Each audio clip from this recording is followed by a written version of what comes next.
potasio va a ser menos 90 milimol con estas concentraciones.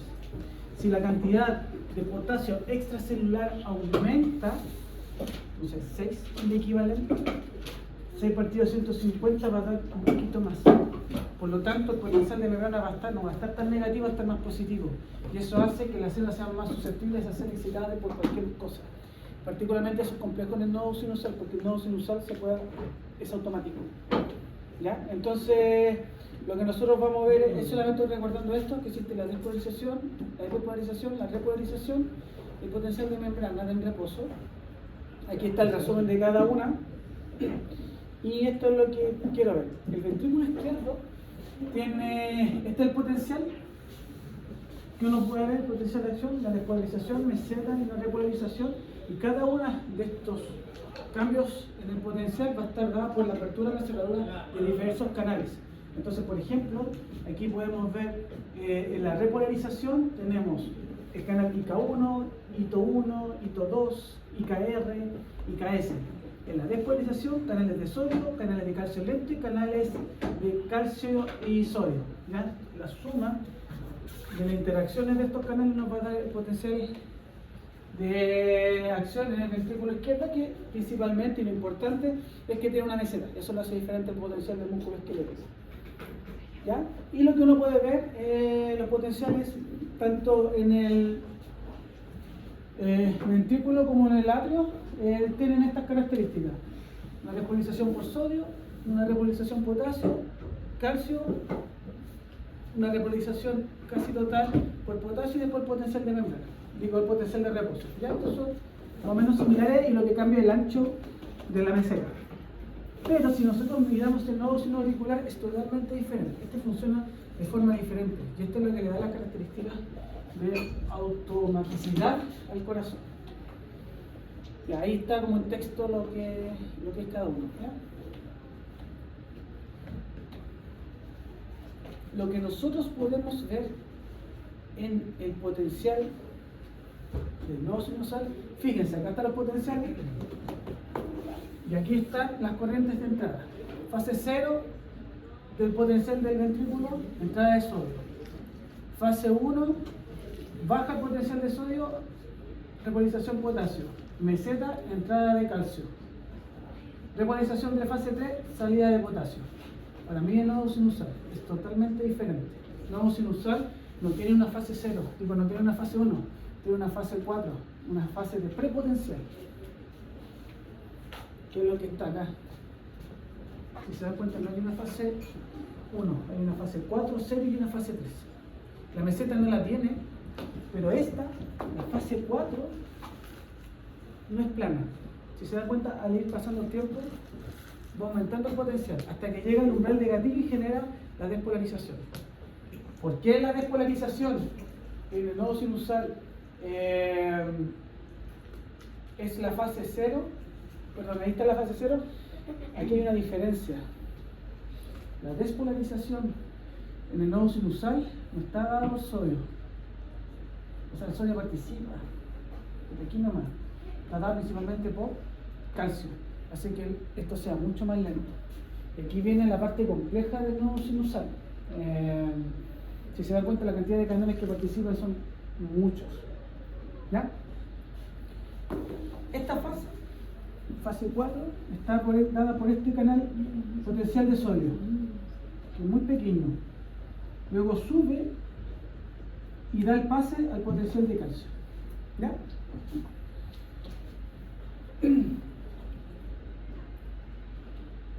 La respuesta lenta del nodo sinusal está dada por canales de calcio que son los canales IKL, IKT. ¿Ya? Vuelvo acá. Potencial ventrículo, sodio, calcio, potasio. Potencial del nodo sinoauricular.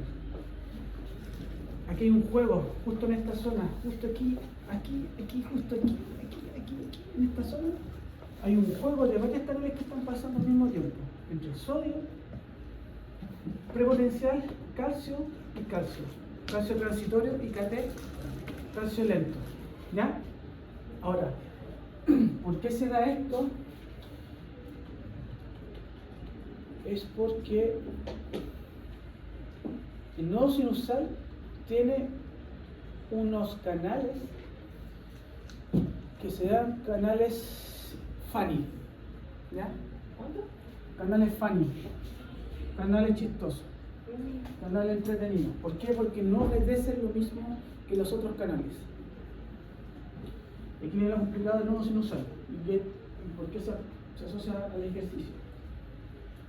Cuando ustedes ven un potencial de neurona, un potencial de músculo esquelético, ¿qué esperarían ustedes? Que al agregar un neurotransmisor el potencial subiera y se genera una espiga, ¿cierto? El canal nodo sinusal es diferente. Hay una repolarización que baja y mientras más negativo sea, mayor va a ser la probabilidad de apertura de los canales funny. El problema de los canales funny son canales de sodio. ¿Ya? Entonces, el otro lado, ¿qué se ve?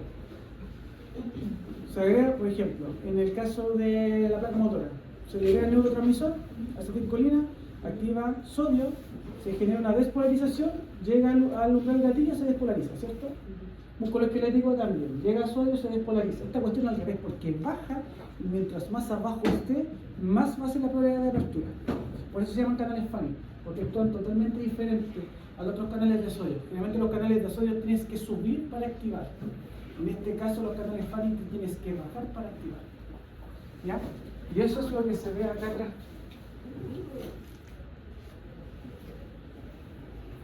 Aquí. Fíjense. Va bajando el potasio y el sodio sube mientras más bajo esté el potencial. Y a medida que el potencial va subiendo, los canales de sodio se van cerrando. Hasta que llego al umbral y le doy el pase rápidamente a otro canal transitorio de calcio. Activa el calcio y este canal transitorio de calcio le da el pase a otro canal de calcio que es el canal lento, que es el que da la despolarización. Entonces el nodo sinusal es como el potencial es diferente. Porque esto es importante en el ejercicio. Los canales funny van a ser los canales que una vez que yo repolarizo el nodo sinusal y baja, mientras más bajo esté, se van a abrir más. Como se abren, va a estar entrando sodio y esto le va a dar la apertura a que se genere la siguiente despolarización. Cada despolarización es un latido. Estos canales funny pueden ser regulados su apertura en base a acetilcolina, parasimpático, o en base a adrenalina, simpático. ¿Ya? Entonces, cuando ustedes están estresados, aumentan los niveles de adrenalina, aumenta la probabilidad de los canales funny. ¿Y eso qué va a generar? Aumenta la frecuencia cardíaca. Cuando ustedes están tranquilos y en reposo, va a haber un mayor predominio del parasimpático. Por lo tanto, los canales funny van a estar más cerrados y por lo tanto, ¿qué va a pasar? Va a bajar la frecuencia cardíaca. Los adultos mayores, ¿cómo tienen la frecuencia cardíaca en reposo? ¿Alta o más baja en general? Los adultos mayores, en general, sanos. Más baja. ¿Por qué? Porque a medida que uno va envejeciendo, uno va perdiendo canales funny. Por eso va bajando la frecuencia cardíaca. ¿Cuál es la fórmula de frecuencia cardíaca máxima? La edad, 220 menos la edad. 220 menos la edad. ¿Por qué la edad? Porque yo voy perdiendo, a mayor edad voy perdiendo canales funny. Por eso, mi frecuencia máxima, a medida que va pasando el tiempo, va a ser menor. ¿Ya? ¿Quedó claro eso, no? Entonces, acá está el potencial eléctrico, ¿cómo se genera? Se genera la despolarización, nodo sinusal, viaja hacia las aurículas, baja rápidamente hasta His, fibras de Purkinje y se contrae el corazón. Cuando yo veo un electrocardiograma, se reconoce la onda P, complejo QRS, segmento ST, onda T. Cada uno de estos elementos es una parte del ciclo cardíaco, ¿ya? Que está ahí arriba. La onda P es la despolarización. Fíjense, aquí está marcado con colorcito. Antes de iniciar la onda P, se activa el nodo sinusal. Cuando va aumentando la onda P es cuando se va la despolarización que menciona el nodo sinusal va recorriendo la aurícula, cuando llega al término de la onda P es cuando llegó al atrio ventricular. Segmento PQ es el tiempo que se demora esta despolarización de llegar a la fibra de Purkinje, y complejo QRS es la despolarización del ventrículo completo. Onda T, repolarización. ¿Ya? Eso está todo aquí. ¿Para qué sirve el electrocardiograma? Tú puedes saber si el corazón está fallando en base a su potencial eléctrico. ¿Por qué? Porque la anatomía da la función y la función da la anatomía. Si hay algo que se modifica en la función eléctrica, yo puedo saber más o menos qué parte está fallando. Por ejemplo, si yo en la prueba les muestro un electrocardiograma. Este es un electrocardiograma normal. Y este es el de un estudiante que llegó con unos resultados medios. Y ven esto, onda P, despolarización. ¿Cuál está fallando? ¿Qué zona del corazón está fallando? Onda P, QRS, normal. Le llega un estudiante con un electrocardiograma y se observa esto. Onda P, QRS. Tiene un segmento PQ largo. ¿Qué está fallando? El tiempo entre radios. ¿Ya? ¿Qué zona particular del corazón está fallando? No sé. ¿El nodo sinusal? No. ¿Atrio ventricular? El nodo sinusal está antes, el que le inicia la onda P. Ah, el que está ahí al medio. ¿Cuál? ¿El atrio ventricular? El atrio ventricular. Ese. ¿Qué problemas podría haber con un segmento PQ largo? Arritmia. Que el ventrículo nunca dispara. Pero ¿Qué puede pasar? No, existen varios tipos de arritmias. ¿Cachai? Se observa, no sé, una doble onda P. ¿Qué está pasando? una doble despolarización. ¿Dónde? El nodo sinusal. ¿Qué podría afectar en eso a un estudiante cuando hace educación física? Si yo tengo una doble despolarización de la aurícula. Es como un. Le voy a infartar, ¿no? Sobrecarga Se del acumula ventrículo. mucho, Ventrículo izquierdo es generalmente el del problema. se acumula mucho flujo sanguíneo. Al revés, tendréis menos. Porque no alcanzáis a darle tiempo de llenado a la aurícula y te está disparando dos veces. Entonces, el primer llenado sería full y el segundo no tendría. Entonces, el ventrículo no tendría capacidad. Te puedes desmayar. ¿Ya? Puede pasar. ¿Qué pasa si hay doble segmento QRS? Doble segmento QRS. Observas una onda P, QRS. Bueno, es moderante, pero para el ventrículo. Una extrasístole. ¿Qué puede pasar? ¿Qué? Una extrasístole. No sé si a veces le han dado, van lo mejor haciendo nada y como que de repente sienten y les falta el aire y empiezan a toser. No. ¿Nunca le ha pasado? A mí me pasaba mucho. No sé. No Sí, sé. tuve que hacer un examen y todo. Ya eso es una extrasístole. ¿Qué puede pasar? A veces tú vas caminando, sentís como un golpe en el corazón, así. Te falta el aire. El hecho de toser, generar contracción. ¿Qué hay que hacer? Toser. Cuando tú No me toses, habrá un mosquito. no, porque la sensación es de falta de aire, pero es inmediata. O sea, tú sentís la extrasístole fuerte y te falta el aire y empiezas. ¿Ya? ¿Qué puede pasar? Generalmente en los adolescentes puede pasar eso. ¿Ya? Entonces lo que nosotros podemos ver es que acá está el electrocardiograma y lo que representa cada fase del electrocardiograma en el ciclo cardíaco. ¿Ya? Hay que recordar que las células cardíacas funcionan como un sincicio. ¿Qué quiere decir esto? Que funcionan como un solo gran tejido. Cuando falla una, pueden fallar todas. Si hay una que se estimula antes, va a estimular a todas al mismo tiempo. Y ese es el problema, por ejemplo, lo que puede generar muerte súbita en los estudiantes. ¿Alguien tiene plumón? Que se me perdió mi estuche. No viene clase. Yo tenía- Siento la adrenalina. No, creo que sí, pero- Me perdí mi estuche como con 5 plumones. No sé dónde lo dejé. Se lo robaron. La morra de los pulmones.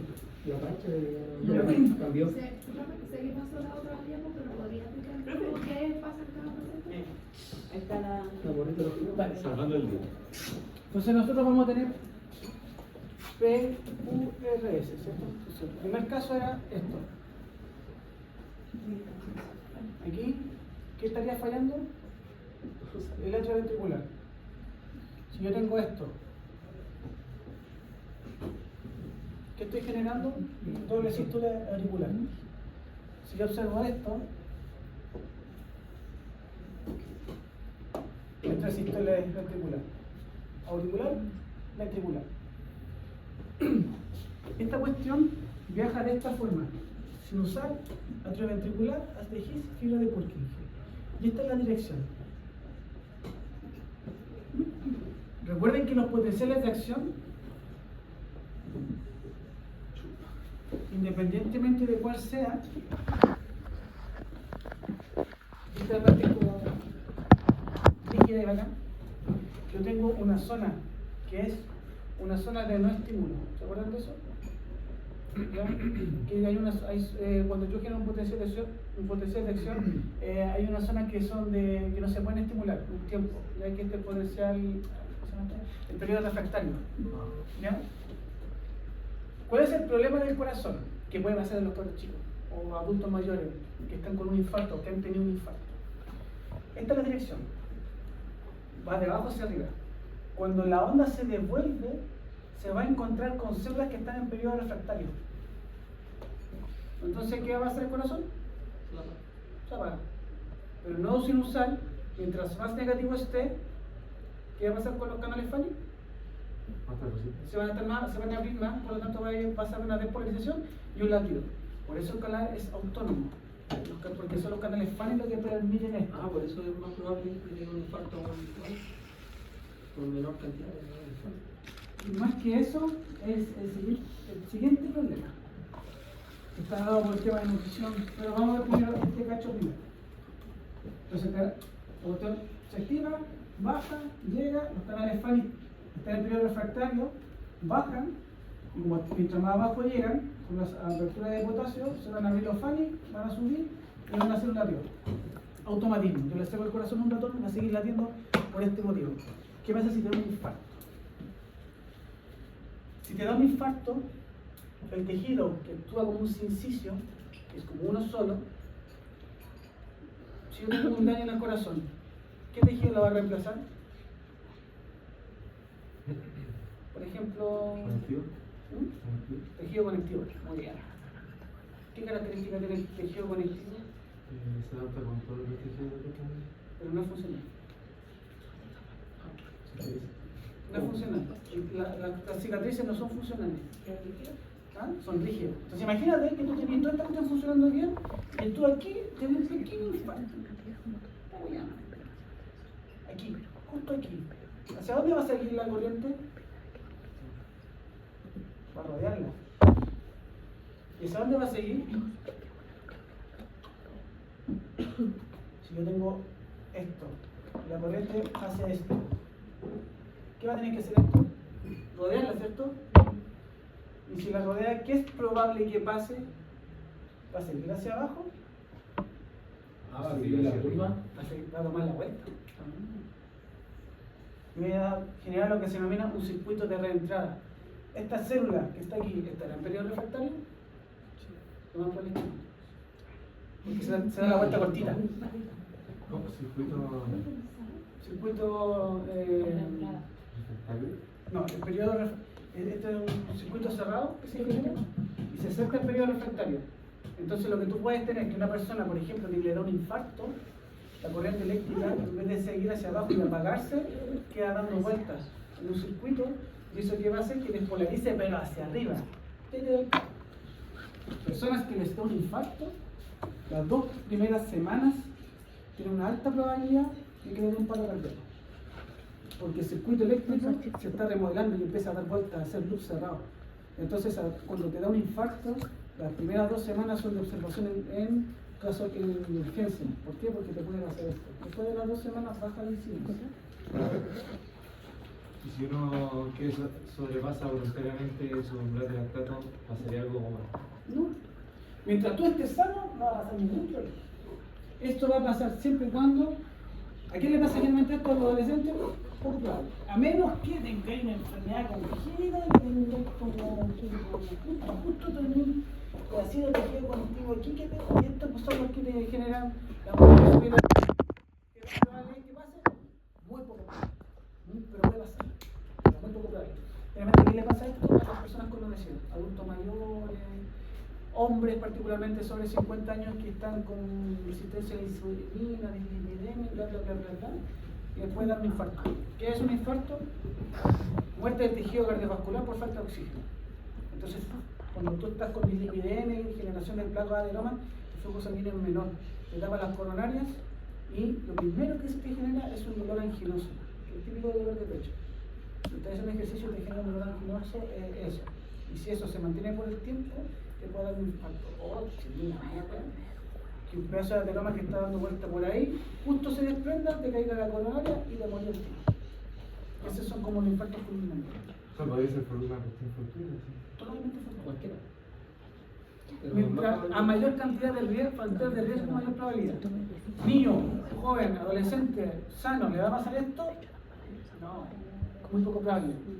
A los que les da muerte súbita por hacer ejercicio es porque lo más probable es que congénitamente una cuestión que nunca fue detectada tenga algún pedacito de célula, un grupo de células que no está funcionando bien y que está haciendo estos circuitos de reentrada. Mala suerte. Pero por ejercicio no debería pasar. Ahora, la falta de ejercicio a largo plazo te induce. Si hombre sobre 50 años con 3 factores de riesgo, hipertenso, diabético y fuga, ya está entrando al club de...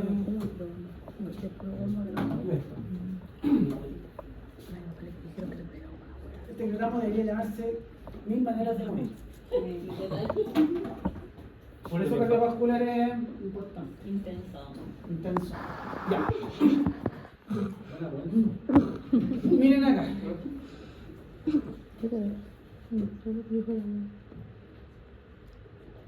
Si yo a ustedes les saco su hermoso corazoncito, va a seguir latiendo. ¿A qué frecuencia? ¿A cuánto latiría su corazoncito si yo se lo saco? 90. ¿Quién da más?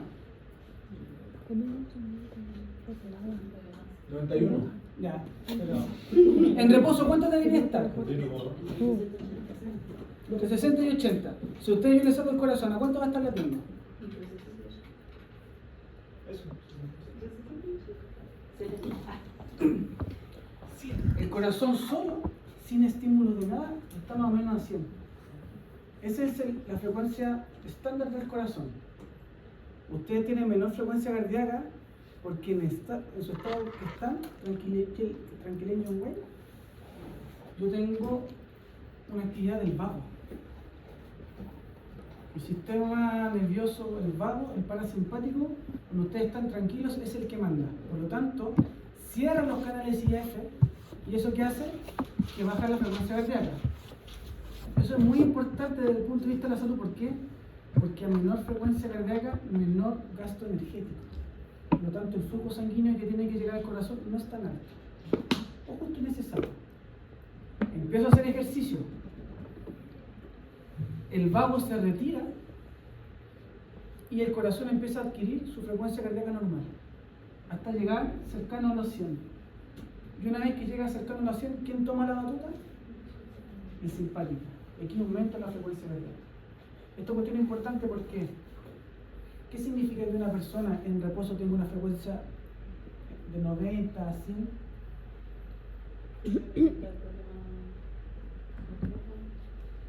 Desde el punto de vista simpático, parasimpático, que no está activo el parasimpático. Está cansado. Por eso, cuando ustedes van al médico, les toman la frecuencia cardíaca. Cuando le hacen cualquier cuestión, van a ver sus niveles de estrés. ¿Ya? Por eso es importante, después de hacer ejercicio, evaluar la frecuencia cardíaca de recuperación, para saber si el corazón sigue alto o si tú bajaste. Si después de hacer ejercicio frecuencia cardíaca se mantiene alta por lo menos 2 minutos, como que tú no caché que está bajando, significa que hay alto nivel de estrés, que el tono parasimpático no logra mejorar. ¿Ya?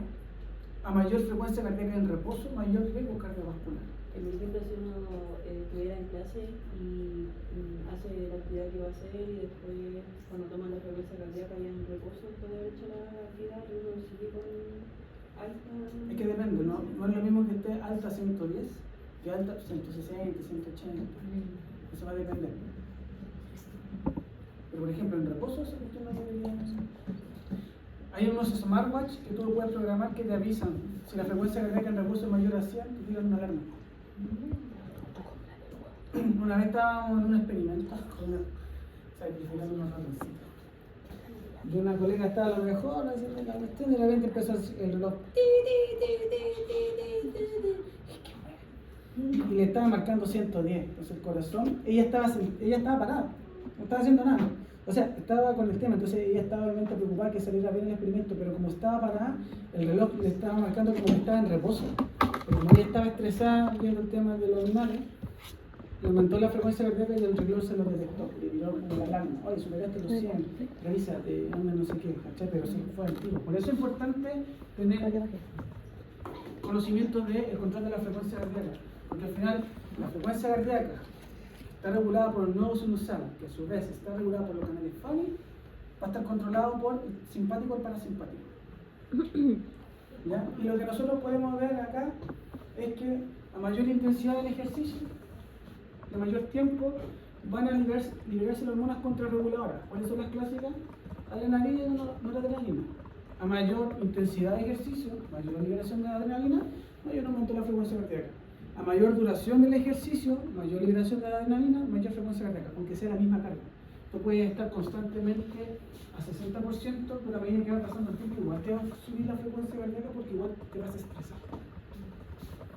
Ahora, mayor frecuencia cardíaca, mayor gasto energético, mayor riesgo cardiovascular. Por eso uno tiene que estar como con pinzas viendo el tema de la intensidad del ejercicio. ¿Significa que uno no puede trabajar intenso? No. Significa que uno tiene que tener ojo. No vaya a mandar a correr el carro de 20 km por hora por 5 minutos. 1 minuto de estímulo. Lo demás, moderada intensidad. Estímulos de alta intensidad, pero entrenar en moderada intensa. Pero eso intenso tiene que estar con pausa. ¿Ya? Entonces aquí tenemos un resumen de lo que es el simpático y el parasimpático. Y lo que se ve aquí, que el simpático aumenta la frecuencia cardíaca a través de sus receptores beta 2, activando los canales IF y los canales de calcio. Por el otro lado, el parasimpático baja la frecuencia cardíaca a través de los muscarínicos, inactivando el canal IF, pero activando de mayor manera los canales de potasio, que son los que te permiten estar más negativos. Y esto es lo que nosotros vemos. Al final, lo que hace el simpático y el parasimpático en la fase 4, la fase prepotencial, lo que hace es cambiar la pendiente. Como yo tengo una mayor apertura cuando yo estoy con un estímulo simpático, la pendiente es mayor y por lo tanto llego antes al potencial umbral. Pero cuando yo estoy en estado de reposo, la pendiente es menor, porque tengo más cerrados los canales IF, por lo tanto me demora más tiempo en llegar al umbral. Igual llego al umbral. Ahora, ¿cuánto tiempo se demora en que llegue o no llegue? Eso me va a generar la velocidad de la frecuencia cardíaca. Por lo tanto, la frecuencia cardíaca depende del tono simpático y parasimpático. ¿Quién debería predominar siempre? El parasimpático. Si tú ves un predominio del simpático, eso es que la persona está estresada. ¿Ya? Y esto es lo que les comentaba yo. El potencial de acción, particularmente del miocardio, vamos a tener zonas que van a ser las zonas de periodo refractario, que vamos a tener el absoluto, el efectivo y el relativo. Si yo veo el ARP aquí, si yo genero otro estímulo en esta zona, no voy a ver absolutamente nada. Este va a seguir su camino. Pero si yo posteriormente genero un estímulo en esta zona, el relativo, y este es suficientemente intenso, yo podría generar otra despolarización, que es lo que se genera aquí en los circuitos de reentrada. Se generan loops cerrados cortos que pueden generar otro potencial, y eso te puede generar, por ejemplo, una extrasístole o lo que sea. ¿Ya? Y acá tenemos lo que es la frecuencia cardíaca máxima, que hay dos fórmulas. La clásica, que es para personas mayores de 18 años o de 20, es 220 menos la edad, y la para niños, que es 208 menos 0.7 multiplicado por la edad. Sumando y restando da más o menos lo mismo. Pero la fórmula de Young de la derecha es la más apropiada para niños, niñas y adolescentes. ¿Ya? Ahora, la frecuencia cardíaca está regulada por el nodo lucino auricular porque es el que dispara antes. Pero hay personas que, por ejemplo, pueden tener problemas con el nodo lucino auricular y quien va a disparar van a ser las otras estructuras del corazón. Por ejemplo, si tuviera el control el nodo atrioventricular, la frecuencia sería entre 40 y 60. El haz de His en 40 y la fila de Purkinje 15 a 20. ¿Ya? Si se dan cuenta, el control lo tiene simpático. Cuando significa que el corazón no puede ser autónomo. Ahora, no sé si les ha pasado que cuando hacen ejercicios de muy alta intensidad les falta el aire y les duele. ¿Por qué creen que puede pasar? Que es uno de los riesgos de hacer ejercicio de alta intensidad.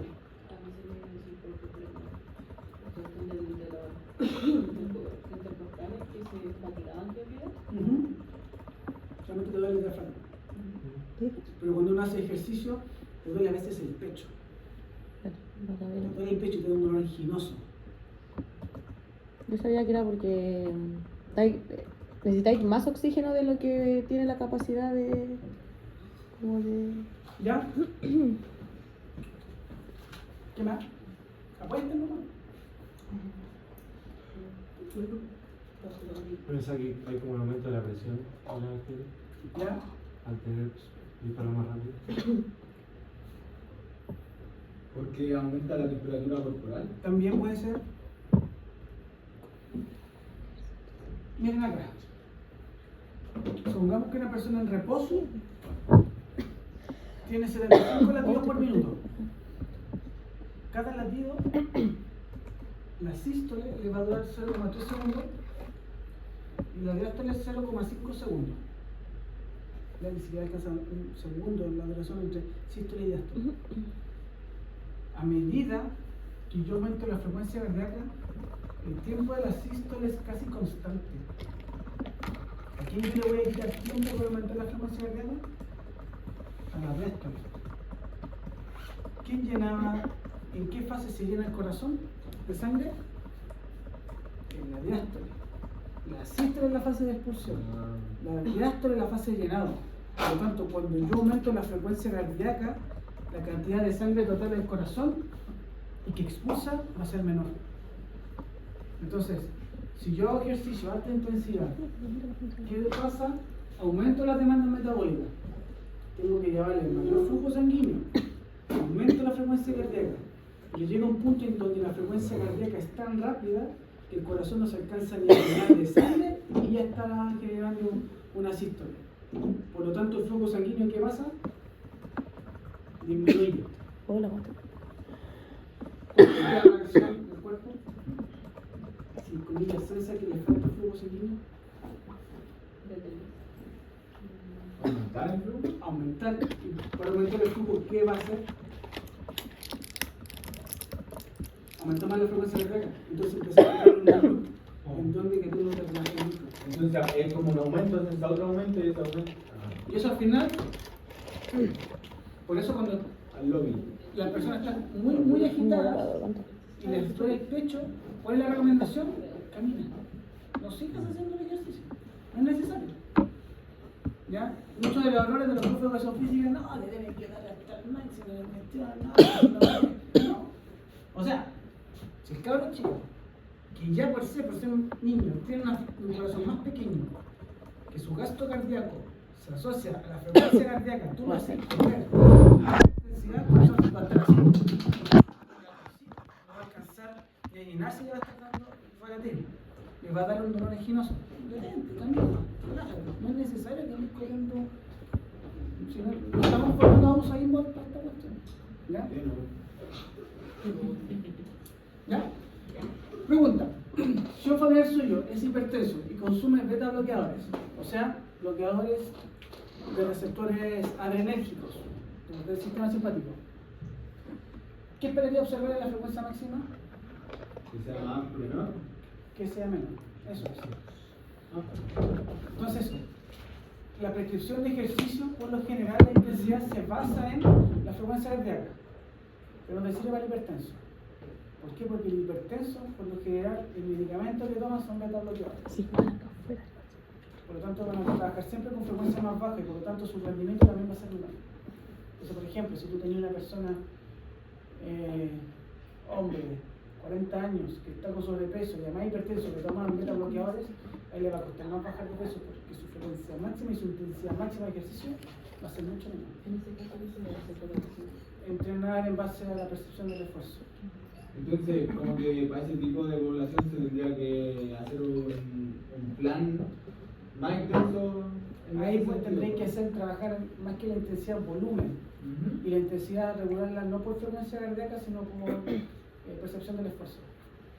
El tema del gimnasio sería como un entrenamiento intencional. No, o sea, Sería como full hipertrofia, ¿no? o sea los tipos, si todo el curso te corre 100, este te va a correr 70. Y está bien, te va a correr 70, no te va a rendir. Pero hay que ser consciente que tú sabes que no te va a rendir. Pero y por ejemplo, en cuanto a repeticiones, tendría que estar más cerca de la repetición máxima o de más cantidad de reps. Si es hipertenso, la recomendación es no hacer ningún tipo de ejercicio de fuerza sobre la cabeza. Porque el flujo sanguíneo se devuelve rápidamente y el corazón tiene una sobrecarga. Es solamente ejercicio de la cabeza hacia abajo. Sentadilla, pero no nada arriba de la cabeza. Pero ahí en ese sentido, La recomendación es la clásica. No, 3 repeticiones de 3 series de 8 a 12 repeticiones. En base a la percepción del esfuerzo, en base a la repetición máxima, pero no al porcentaje de la regla. Entonces va a ser un Sí. Pero hay que tener ojo con la RP. ¿Se acuerdan la maniobra de Valsalva, no? ¿Nunca le escuchan la maniobra de Valsalva? No. La maniobra de Valsalva. ¿Han visto tipos que están en el gimnasio y de repente están levantando peso y se desmayan? Ya. Cuando ustedes van a hacer algún ejercicio de fuerza, ¿cuál es la respiración? sea en sentadilla, sea en abdomen, Ya. Si es para ejercicio de luz, bota el aire. Cuando haga la fuerza, bota el aire. Inhala, voy a hacer. Inhalo, boto. Inhalo, boto. Si se dan cuenta, boté un poquito antes. La maniobra de Valsalva hace esto. Tengo mucho peso. Si yo boto el aire antes, voy a perder estabilidad. ¿Qué hago? Inhalo. Estabilizo y luego empujo. Entonces, como yo aguanto el aire y yo genero fuerza, aumento la presión tanto que corto el flujo de las carótidas. Y por lo tanto deja de llegar sangre al cerebro y te desmayas. Esa cuestión del hipertenso es fatal. El hipertenso jamás, nunca haga maniobra de Valsalva. Siempre hay que enseñarle, cuando todas las fuerzas, antes de iniciar la fuerza, tú tienes que ya empezar a botar. Y durante el recorrido del ejercicio, botar todo el aire. Porque si aguanta un poquito, puede generar un aumento de la presión y más que desmayarse le puede dar cualquier cosa. Si hipertenso es hipertenso. ¿Ya? Ya está el término de la clase anterior. ¿Qué relación tiene el control metabotrópico? O sea, el control de la regulación adrenalina, acetilcolina en los canales IF, de los canales IF asociados al tono simpático y parasimpático. Aquí se dice que el tono simpático libera adrenalina, que aumenta la probabilidad de apertura de los canales IF y eso que hace, aumenta la frecuencia cardíaca. En cambio, el parasimpático, con los receptores muscarínicos, baja la frecuencia cardíaca. ¿Cuál es la mayor diferencia entre el potencial de acción entre el nodo sinusal y el ventrículo izquierdo? La forma. El ventrículo izquierdo tiene una despolarización, meseta y repolarización. Nodo sinusal, fase 4, fase 0 y esta fase 3. Importante ahí, canal IF. O sea, lo que quiero que quede claro es el canal IF. Es raro, es funny, hace todas las cosas contrarias, pero él es el que regula la frecuencia cardíaca. Alteraciones en la apertura del canal IF son los que te generan cambios en la frecuencia cardíaca. Listo. Vamos con la otra.